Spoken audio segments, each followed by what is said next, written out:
Chocolate எடுத்துக்கலாம். 100 gram அளவுக்கு butter இல்லைனா நெய் எடுத்துக்கோங்க. அதை மெல்ட் பண்ணி நம்ம ப்ரௌனி செய்ய போகிறோம். மெல்ட் பண்ணி வச்சுக்கலாம்.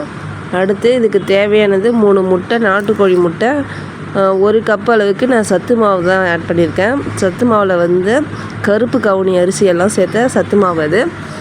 அடுத்து 4 நாட்டுக்கோழி முட்டை. இதெல்லாம் நம்ம பிளெண்ட் பண்ணி அடிச்சுட்டு ப்ரௌனி செய்ய இந்த மாதிரி பதமாக ரெடி பண்ணிவிட்டு தேவையான அளவு சாக்லேட் நட்ஸ் எல்லாம் போட்டு ரெடி பண்ணியிருக்கலாம். இதை நான் குக்கரில் தான் செய்ய போகிறேன். 10 நிமிஷம் ப்ரீ ஹீட் பண்ணி அதுக்கப்புறம் நம்ம அது உள்ளே வச்சு எடுத்தால் நமக்கு ரொம்ப சுவையான டேஸ்டான ஹெல்த்தியான ப்ரௌனி ரெடி. நம்ம வீட்டிலே செஞ்சு சாப்பிட்லாம். ரொம்ப ஹெல்த்தியாகவும் டேஸ்டியாகவும் இருக்கும். உங்களுக்கு இந்த வீடியோ பிடிச்சிருந்தால் லைக் பண்ணுங்கள், சப்ஸ்கிரைப் பண்ணுங்கள். மேலும் நம்ம சேனலில் எந்த மாதிரி வீடியோ போடலான்னு கமெண்டில் சொல்லுங்கள். நான் செஞ்சு பார்த்துட்டு நானே அசந்துட்டேன். ஏன்னா உண்மையாகவே அவ்வளோ டேஸ்ட்டாக இருந்தது. இதை நம்மளா செஞ்சோம் அப்படின்ற அளவுக்கு ரொம்ப ஆச்சரியமாக இருந்தது. உங்களுக்கு இந்த வீடியோ பிடிச்சிருந்தா லைக் பண்ணுங்கள், சப்ஸ்கிரைப் பண்ணுங்கள். Thank you friends.